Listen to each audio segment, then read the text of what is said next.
Millions of dollars will be poured into turning footpaths and car parks into alfresco dining spaces to help kickstart the hospitality sector. The government's taken inspiration from cities like New York, where streets and laneways have been closed and transformed. And I expect that by the end of the summer, so popular will these arrangements be, a mixture of some inside and many more people seated outside. I think that will become, in many respects, a lasting feature. The capacity of venues and the use of perspex screens is still being worked through. Now, those outdoor dining grants were announced as part of another support package for struggling businesses following yesterday's $3 billion cash splash. But there's already criticism many will miss out. Bill Lang is from Small Business Australia. I'm pleased to say he joins me now. Bill, thanks for your time. Let's start with what you were pleased about in today's announcement.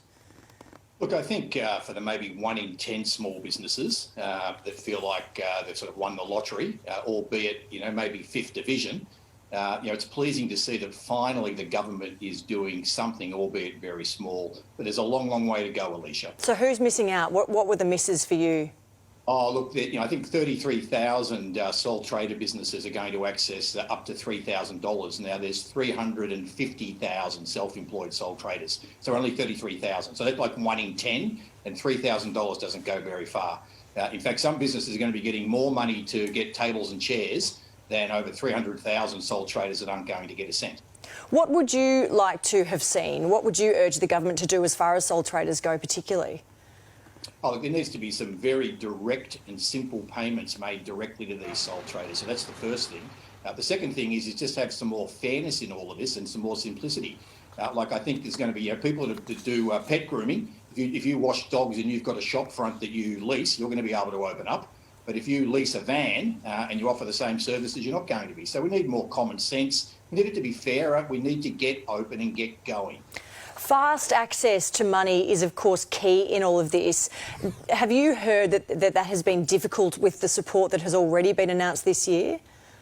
Oh, there's no question. There's still issues people are having with bushfire relief funds. So remember all of those scenes that we saw. We now see them from California, but back in December and back in January, there are still a number of small businesses still struggling to actually access what was promised. There's a big, big gap between making an announcement and getting the money into people's hands.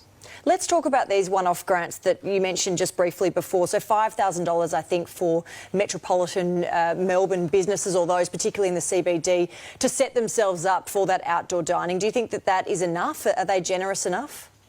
Well, I'm not sure. I think Gerry Harvey and Harvey Norman will be pretty happy, and anyone that makes umbrellas and things. So I can't tell you whether that's enough. But what about the other service businesses that also are on those streets? People that are providing, say, nail services and beauticians. What's going to be happening? They've still got rent on the inside. Will they also be given some equal access to be able to use some of the footpath? I think it's more than just al fresco.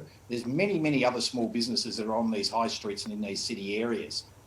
So what are you hearing as far as the numbers of businesses now, particularly small businesses who you represent, who are not going to survive this lockdown? Look, the latest data that we've had from our market research company on Victorian small businesses is that we had 72% of them very concerned or quite concerned about their own personal well-being and ability to stay in business. We've already seen there were 600,000 small businesses in Victoria at Christmas time. Now, back of the envelope, there's probably at least 20 or 30,000 that have already closed permanently. This is where we also need the federal government to lift their game, because we don't want to see any small business person made bankrupt through no fault of their own because they've had to close their business. It has to be made simpler, there has to be no bankruptcy, and we have to start looking at the compensation for those businesses. These grants are only for those that are still going at the moment, but there's an enormous number on the verge of drowning. And on Commonwealth support, what sort of changes would you like to be seen to be made to JobKeeper so more people are eligible? Yeah, well, I think they call it JobKeeper, but we actually need a small business saver. So a very direct payment to the small business people. But we have to be having a look at not just the extent to which someone's personal income might get supported, but if you're a small business owner, you're likely to have lease and rent that you're paying, other various insurances and overheads that you're paying, equipment finance, etc. that you're paying. There's a whole range of other expenses over and above what the $750 might be per week. So we need it to be simpler, and it needed to be a lot fairer than what it is. Bill, we really appreciate your time. There's a lot of pain out there, so thanks for giving us an insight this afternoon. Thanks, Alicia.